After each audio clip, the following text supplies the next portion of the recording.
Hello बच्चों, निर्माण academy के यूट्यूब चैनल में आप सभी का स्वागत है। और हमारे इस चैनल पर जीएस की क्लासें चल रही हैं और हमारी जो है लाइव क्लासें चल रही थी। कल भी हमने शुरू किया था और आज हमने 4 बजे भी मैथ की लाइव क्लास देखी है।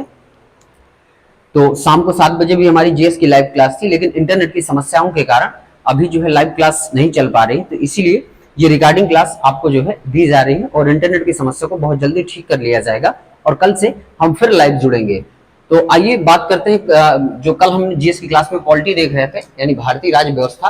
और भारतीय राज्य व्यवस्था में हम जो टॉपिक देख रहे थे वो था हमारा उपराष्ट्रपति। उपराष्ट्रपति के बारे में हम चर्चा कर रहे थे। तो उपराष्ट्रपति के बारे में हमने देख लिया था, काफी कुछ जानकारी हासिल कर ली थी। कल हमने देखा था कि उपराष्ट्रपति कैसे कैसे काम करेगा और उपराष्ट्रपति की योग्यताएं क्या हैं, तो वो सब चीजें हमने देख ली थी। अब हमारा बचा हुआ था कार्य एवं शक्तियां, तो आज हम उपराष्ट्रपति की कार्य एवं शक्तियां देख लेते हैं। इसके बाद हम शुरुआत करेंगे प्रधानमंत्री की। तो आज ये हो कि क्लास आपकी ना हो, इसीलिए आपको ये रिकॉर्डिंग क्लास हम दे रहे हैं और कल तक हम ठीक कर लेंगे, यानी जो समस्या चल रही है लैब क्लास में तो वो कल तक हमारी ठीक हो जाएगी। आइए तो शुरू करते हैं। तो उपराष्ट्रपति की कार्य एवं शक्तियां, तो पहली शक्ति है कि उपराष्ट्रपति राज्यसभा का क्या होता है, पदेन सभापति होता है। ये कार्य के रूप में है आपका, यानी कुल मिला के क्या है कि जो उपराष्ट्रपति बनता है जो व्यक्ति, वही सीधा राज्यसभा का सभापति का पद भी क्या करेगा, संभालेगा। ये कहा गया है कुल मिला के पहली लाइन कि उपराष्ट्रपति राज्यसभा का पदेन सभापति होता है।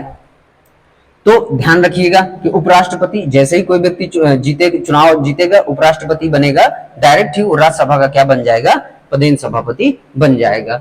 दूसरा जो इसमें हम देख रहे हैं शक्तियों के रूप में कि जब राष्ट्रपति पद त्याग, निष्कासन एवं मृत्यु के दौरान राष्ट्रपति का पद कौन संभालेगा, उपराष्ट्रपति संभालेगा। यानी अगर राष्ट्रपति की मृत्यु होती है या किसी कारणवश वो पद को नहीं संभाल पा रहा है, कि महाभियोग लग गया, हटा दिया गया राष्ट्रपति को, या उन्होंने क्या कर दिया, पद त्याग कर दिया, या अचानक मृत्यु हो गई, किसी भी कारणवश अगर राष्ट्रपति अपना पद नहीं संभाल सकता है तो फिर उस पद को कौन संभालेगा, उपराष्ट्रपति संभालेगा।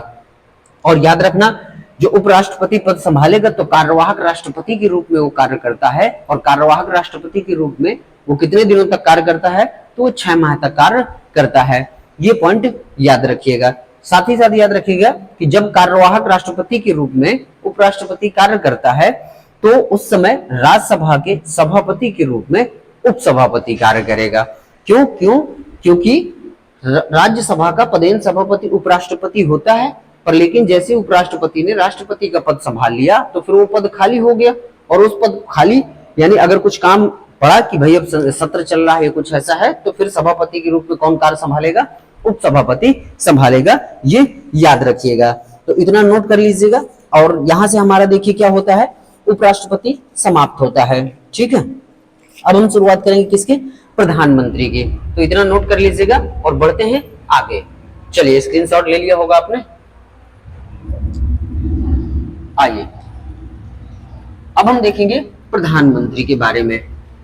तो जो बच्चे चैनल में नए हो तो सबसे पहले वो चैनल को सब्सक्राइब कर लीजिएगा, बेल आइकन ऑन कर लीजिएगा, ताकि नोटिफिकेशन आपको मिलता रहे क्लासों का। और क्लास आपको पसंद आए बच्चों तो वीडियो को लाइक करिएगा और शेयर करिएगा अपने मित्रों के साथ। आइए अब हम देखते हैं किसके बारे में, प्रधानमंत्री के बारे में। प्रधानमंत्री यानी प्राइम मिनिस्टर, पीएम। ठीक है, प्रधानमंत्री के बारे में। तो देखिए, भारत में 2 प्रकार के हमें जो है कार्यपालक जो शक्तियां होती हैं संसदीय व्यवस्था में, 2 प्रकार के हमें प्रमुख दिखाई देते हैं। जैसे हमारे भारतीय कैसी प्रणाली है, तो संसदीय प्रणाली है। संसदीय प्रणाली ये व्यवस्था हमने किस देश के संविधान से ग्रहण की है, सभी लोग कमेंट करके बताएंगे और तुरंत बताएंगे कमेंट करके इस संसदीय प्रणाली हमने कहां से ली है। ठीक है, तो यहां देखिए संसदीय प्रणाली में 2 प्रकार के प्रमुख होते हैं। एक होता है हमारा कार्यकारी प्रमुख, एक हमारा कौन होता है, कार्यकारी प्रमुख। ठीक है, एक हमारा कौन होता है, कार्यकारी प्रमुख होता है, और दूसरा हमारा कौन होता है, वो होता है नाम मात्र का प्रमुख। ठीक है, दूसरा क्या होता है, कार्यकारी प्रमुख कहिए, या कहने का मतलब जो है हम इसे नाम मात्र का प्रमुख कह सकते हैं। दूसरा हमारा क्या हो जाएगा, नाम मात्र का। ठीक, या हम कार्यकारी की जगह इसको हम वास्तविक प्रमुख भी कह सकते हैं, ठीक है। वास्तविक प्रमुख कहना ज्यादा उचित होगा। वास्तविक वास्तविक प्रमुख एक होता है नाम मात्र का प्रमुख, ठीक है, ये याद रखिएगा। नाम मात्र का प्रमुख देखिए कौन होता है, वो होता है हमारा राष्ट्रपति। नाम मात्र का प्रमुख कौन हो जाएगा, राष्ट्रपति। और जो वास्तविक प्रमुख होता है वो कौन होता है हमारा, प्रधानमंत्री। वो कौन होता है हमारा, प्रधानमंत्री। इसका सीधा सा अर्थ ये है कि जो भी काम जिसके नाम पर किए जा रहे हैं, सारे काम हमारे भारत के राष्ट्रपति के नाम पर किए जाते हैं, तो उसके पास कैसी शक्तियां हैं, नाम मात्र की शक्तियां, यानी नाम मात्र प्रमुख है कि जो भी काम भारत में किए जाएंगे, यानी केंद्रीय व्यवस्था में काम किए जा रहे हैं, वो सारे काम राष्ट्रपति के नाम पर होंगे, लेकिन उनकी शक्तियों का वास्तविक प्रमुख कौन होता है, प्रधानमंत्री होता है। ये याद रखिएगा। जैसे अगर आपने देखा होगा तो मराठा साम्राज्य पढ़ा होगा, तो मराठा साम्राज्य में जब पेशवाओं की शुरुआत होती है, जहां से पेशवा बनना शुरू होते हैं, तो वहीं पर देखे कि पेशवा क्या होता था, कुल मिला के उस साम्राज्य का प्रधानमंत्री होता था। और जो राजा होते थे तो छत्रपति हुआ करते थे, तो वो छत्रपति सिर्फ और सिर्फ क्या करते थे, उनके नाम से सारे काम होते थे, पर उनकी वास्तविक सभी शक्तियों का प्रयोग कौन किया करते थे, पेशवा करते थे। और पेशवा मतलब प्रधानमंत्री। यही प्रणाली हमें यहाँ देखने को मिलती है कि वास्तविक शक्तियां किसके हाथ में, प्रधानमंत्री के हाथ में, और नाम मात्र की शक्तियां किसके हाथ में होती हैं, राष्ट्रपति के हाथ में होती हैं। और राष्ट्रपति का सिर्फ नाम होता है, ठीक है। याद रखिएगा, संविधान में प्रधानमंत्री की नियुक्ति के बारे में कोई प्रावधान नहीं है। संविधान में स्पेशल प्रधानमंत्री की नियुक्ति के बारे में कोई प्रावधान नहीं है, लेकिन याद रखिएगा अनुच्छेद 75 कहता है, अनुच्छेद 75 कहता है कि प्रधानमंत्री की नियुक्ति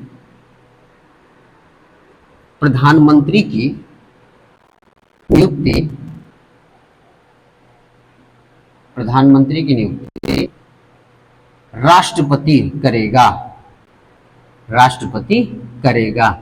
ये जो है हमें आर्टिकल 75 में यानी अनुच्छेद 75 में मिलता है कि प्रधानमंत्री की नियुक्ति कौन करेगा, राष्ट्रपति करेगा। नोट करते हुए चलिएगा, ठीक है, ठीक है। लेकिन यहां पर ध्यान रखिएगा, इस वाली लाइन से मैं कुछ आपको लिखवा नहीं रहा हूं, बस समझने की कोशिश करिएगा कि अनुच्छेद 75 सिर्फ इतना कहता है कि प्रधानमंत्री की नियुक्ति कौन करेगा, राष्ट्रपति करेगा। पर राष्ट्रपति किसी को भी प्रधानमंत्री नियुक्त नहीं कर सकता है। ये चीजें ध्यान दीजिएगा कि किसी भी व्यक्ति को प्रधानमंत्री नियुक्त नहीं करेगा। तो कैसे नियुक्त करेगा, समझ लेते हैं थोड़ा सा। तो याद रखिएगा, राष्ट्रपति उसी को प्रधानमंत्री नियुक्त करेगा जो संसद में यानी लोकसभा में बहुमत प्राप्त दल का नेता हो, ठीक है। कैसा हो, बहुमत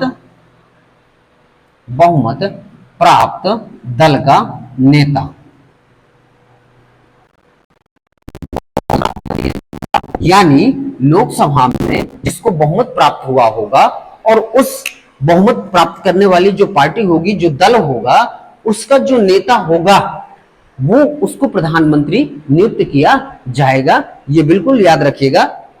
यहां पर सिर्फ इतनी बात से ये अभिप्राय नहीं निकल रहा है कि किसको प्रधानमंत्री नियुक्त किया जाएगा, पर नियुक्त कैसे किया जाएगा कि जो बहुमत प्राप्त दल का नेता होगा उसी को राष्ट्रपति क्या करेगा, प्रधानमंत्री नियुक्त कर सकता है, ठीक। दूसरा और यहीं पर समझ लीजिएगा कि प्रधानमंत्री की नियुक्ति के मामले में यानी याद रखिएगा कि बहुमत प्राप्त दल का नेता हो, ये बात तो ठीक है। दूसरी लाइन यहां पर भी कहा जा सकती है कि वो भले ही संसद का सदस्य ना हो, संसद का सदस्य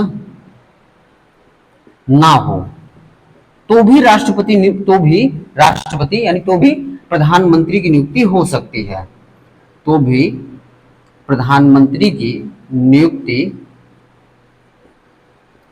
हो सकती है। यहां पर ये लाइन याद रखिएगा कि अगर मान लीजिए कि कोई व्यक्ति है जिसको प्रधानमंत्री नियुक्त किया जा रहा है, वो संसद का सदस्य है कि नहीं है, इससे कोई फर्क नहीं पड़ता है, ठीक है। संसद का सदस्य ना हो तो भी प्रधानमंत्री की नियुक्ति हो सकती है, लेकिन यहां पर याद रखिएगा कि लेकिन 6 माह के अंदर संसद का सदस्य बनना पड़ेगा। ठीक है, संसद का सदस्य बनना पड़ेगा। ये याद रखिएगा कि अगर किसी भी व्यक्ति को प्रधानमंत्री नियुक्त किया जा रहा है और वो संसद का सदस्य नहीं है, तो संसद का सदस्य ना होने के बावजूद भी प्रधानमंत्री की नियुक्ति की जा सकती है, लेकिन याद रखिएगा कि 6 माह के अंदर उसे संसद का सदस्य बनना पड़ेगा। ये शर्त है कुछ, तो नोट कर लीजिएगा। बढ़ते हैं आगे।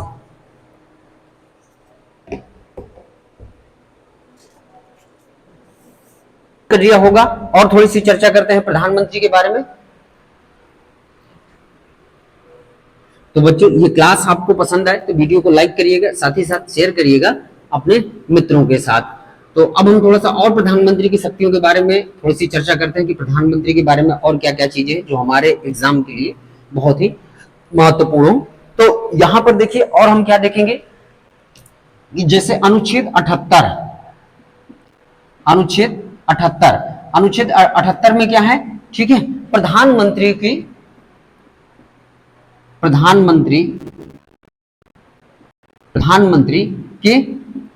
कर्तव्य। ठीक है, प्रधानमंत्री क्या कर्तव्य, यानी राष्ट्रपति को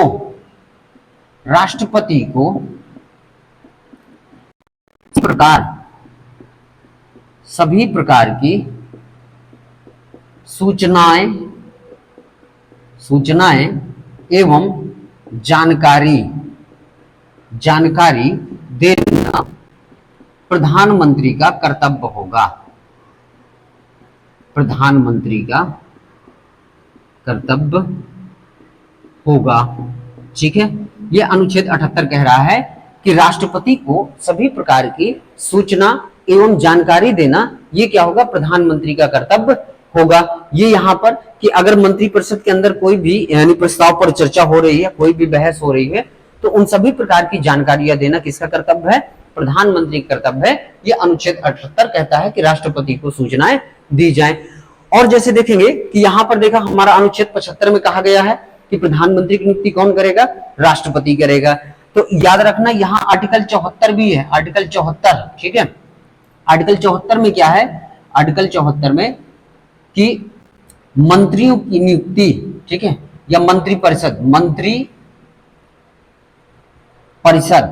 ठीक है, मंत्रिपरिषद का गठन राष्ट्रपति के द्वारा किया जाएगा, राष्ट्रपति के द्वारा किया जाएगा। ठीक है, राष्ट्रपति के द्वारा किया जाएगा। यह अनुच्छेद 74 कहता है कि मंत्रिपरिषद का गठन राष्ट्रपति के द्वारा किया जाएगा। ठीक है, और जैसे कुछ चीजें हैं हम बात करें, जैसे प्रधानमंत्री और राष्ट्रपति के बीच में संबंध क्या है, कुछ और चीजें देख लेते हैं। तो यहाँ सभी प्रकार की सूचनाएं हो गई, ठीक है, वो राष्ट्रपति को मिलेंगी और किस आर्टिकल के तहत मिलेंगे, 78 के तहत मिलेंगे। कुछ और मैं अन्य बातों पर जैसे चर्चा करूं कि मंत्रिपरिषद देखिए किनसे मिलकर बनती है, मंत्रियों से मिलकर बनती है। अगर किसी मंत्री से, कोई भी एक मंत्री हो, अगर उस मंत्री से मान के चलिए प्रधानमंत्री नाराज हो या उसके कार्यों से कुछ ऐसा हो कि यानी उसको जो है उसके काम नहीं पसंद आ रहे हैं या उसको मंत्रिपरिषद से हटाना है, तो प्रधानमंत्री क्या करेगा, राष्ट्रपति से कहेगा या सिफारिश करेगा कि आप क्या करिए, इस मंत्री को पद से बर्खास्त कर दीजिए। तो प्रधानमंत्री फिर राष्ट्रपति से सिफारिश करेगा और राष्ट्रपति उस मंत्री को क्या करेगा, पद से हटा देगा। ठीक है, तो यहां पर यही है कि अनुच्छेद 74 में मंत्रिपरिषद का गठन राष्ट्रपति के द्वारा किया जाएगा। ठीक है, और यहीं पर मंत्रिपरिषद की सहायता एवं सलाह के अनुसार राष्ट्रपति कार्य करेगा, राष्ट्रपति कार्य करेगा। ठीक है, मंत्रिपरिषद की सहायता एवं सलाह के अनुसार राष्ट्रपति कार्य करेगा, यानी राष्ट्रपति अपने मन से वो कुछ भी नहीं कर सकता है। हर एक कार्य करने में उसे किसकी सहायता लेनी पड़ेगी, मंत्रिपरिषद की सहायता लेनी पड़ेगी। और अगर मैं एक्चुअल में बात करूं तो मंत्रिपरिषद के प्रमुख का मतलब यानी कौन, किससे सहायता लेनी पड़ेगी, यानी किससे, प्रधानमंत्री से। क्यों, क्योंकि मंत्रिपरिषद का प्रमुख कौन होता है, प्रधानमंत्री होता है। तो सब कुछ प्रधानमंत्री के ऊपर निर्भर करता है कि कैसे यानी राष्ट्रपति जो है कार्य करेगा। तो ये रहा हमारा प्रधानमंत्री और राष्ट्रपति के बीच जो है कुछ संबंध के बारे में। ठीक है, यहां हम कुछ जो है आर्टिकल जो हमारे थे, आर्टिकल 74, 75 और 78, इन 3 आर्टिकलों पर मैंने चर्चा की। तो याद रखिएगा कि जो आर्टिकल 74 है वो हमारा क्या है कि राष्ट्रपति को सहायता एवं सलाह यानी देने के लिए मंत्रिपरिषद का क्या किया जाएगा, गठन किया जाएगा, और उसी के अनुसार जो है राष्ट्रपति कार्य करेगा। और अनुच्छेद 75 में क्या था कि प्रधानमंत्री की नियुक्ति कौन करेगा, राष्ट्रपति करेगा। ठीक है, और वहीं पर प्रधानमंत्री की सलाह के अनुसार अन्य मंत्रियों की भी क्या की जाएगी, नियुक्ति की जाएगी। ये हमारा आर्टिकल 75 कहता है। ठीक है, याद रखिएगा। और अनुच्छेद 78 हमारा क्या कहता है, अनुच्छेद 78 हमारा कहता है कि प्रधानमंत्री जो है राष्ट्रपति को सभी प्रकार की सूचना एवं सलाह राष्ट्रपति के पास पहुंचाएगा। ये जो भी प्रकार के कार्य होंगे उन सभी की जानकारी किसको दिया जाएगा, राष्ट्रपति को दिया जाएगा। ये आर्टिकल 78 में प्रधानमंत्री के कर्तव्य शामिल होते हैं। तो आज हम अपनी क्लास को यहीं तक रखते हैं, यहीं तक रखेंगे। हमारी लाइव क्लास नहीं चल पा रही थी तो इंटरनेट की समस्या के कारण, तो हमने रिकॉर्डिंग क्लास जो है, भले ही क्लास ये छोटी हो, जो भी हो आपकी 10 मिनट 15 मिनट की, तो हमने रिकॉर्डिंग करके ताकि आपको कुछ तो पढ़ने को मिले, भले ही लाइव क्लास नहीं चल पा रही है। तो ये क्लास आपको दी जा रही है रिकॉर्डिंग के रूप में। कल तक हम जो है इंटरनेट की समस्या को ठीक कर लेंगे, और इंटरनेट की समस्या को ठीक करने के बाद जो है कल से हमारी लाइव क्लासें फिर शुरू हो जाएंगी। 4 मैथ की चलती है, उसकी भी शुरू हो जाएगी लाइव क्लास, और शाम को 7 बजे जो जीएस की लाइव चलती है उसकी भी हम जो है शुरू कर देंगे। तो ठीक, आपको जानकारी देना चाहता हूं, तो नोट कर लिया होगा आप। चलिए, तो अंत में मैं आपको एक जानकारी देना चाहता हूं। जैसा आपको दिखाई दे रहा होगा, ये बैनर दिखाई दे रहा है हमारा, तो यूपी SSC पेट का ये बैच हमारा शुरू हो रहा है, 1 जून से शुरू हो रहा है, ऑफलाइन कक्षा के रूप में शुरू हो रहा है। तो जो भी बच्चे ऑफलाइन कक्षा यूपी SSC पेट की ज्वाइन करना चाहते हो तो वो जल्द ही नीचे दिए गए नंबरों पर क्या करें, कांटेक्ट कर सकते हैं। किसी भी नंबर पर आप कॉल कर सकते हैं और पूरी जानकारी ले सकते हैं। और फीस जो है, ये देखिए यहाँ पर फीस आपको दिखाई दे जा रही है। तो कंप्लीट बैच की फीस कितनी है, सिर्फ 500 रुपए रखी गई है। ये ऑफर देखिए सीमित समय के लिए फीस, इसके बाद जैसे 1 जून के बाद ये बैच शुरू होगा तो फीस क्या हो जाएगी, बढ़ जाएगी। तो जो भी बच्चे ज्वाइन करना चाहते हो तो 1 जून से पहले आके रजिस्ट्रेशन करवा सकते हैं, और कम फीस में जो है वो क्लास ज्वाइन कर सकते हैं, बैच शुरू कर सकते हैं। और जैसे ही बैच शुरू होता है तो फीस बढ़ने की संभावना है। तो आप जल्द से जल्द अपना रजिस्ट्रेशन करवाएं और अपनी सीट को सुनिश्चित करें। और इन नंबरों पर आप कांटेक्ट कर सकते हैं, जानकारी ले सकते हैं। और जो एड्रेस है, अगर इसमें एक एड्रेस नहीं दिया गया है तो एड्रेस मैं आपको दे दूं। तो एड्रेस है हमारा लाई मंडी हनुमान पैलेस के सामने, लाई मंडी हनुमान पैलेस के सामने, हनुमान पैलेस के सामने जिम सेंटर के बगल में, तो कांटेक्ट नंबर जो है दिए गए हैं, आप इन पर और डिटेल जानकारी ले सकते हैं। तो जो भी स्टूडेंट ऑफलाइन कक्षा यूपी SSC पेट की ज्वाइन करना चाहता हो तो 1 जून से बैच शुरू है। 1 जून से पहले अगर आप रजिस्ट्रेशन करवाते हैं बैच शुरू होने से पहले, तो रजिस्ट्रेशन जल्द करवाएंगे तो फीस आपकी सिर्फ 500 रुपए। कंप्लीट पूरे बैच की फीस कितनी है, 500 रुपए है। और बैच शुरू होने के बाद ये फीस बढ़ सकती है, तो आप जल्द से जल्द ज्वाइन करिए। तो जल्द से जल्द ज्वाइन करिएगा बच्चों। मिलते हैं फिर आपसे। ये रिगार्डिंग क्लास हमारी जो है पॉलिटी की हमने आपको दी, उपराष्ट्रपति और प्रधानमंत्री के बारे में हमने जानकारी हासिल की। कल हम फिर अगली क्लास में आपसे मैथ की यानी 4 बजे मिलते हैं लाइव क्लास में। तब तक के लिए धन्यवाद। जय हिंद, वंदे मातरम।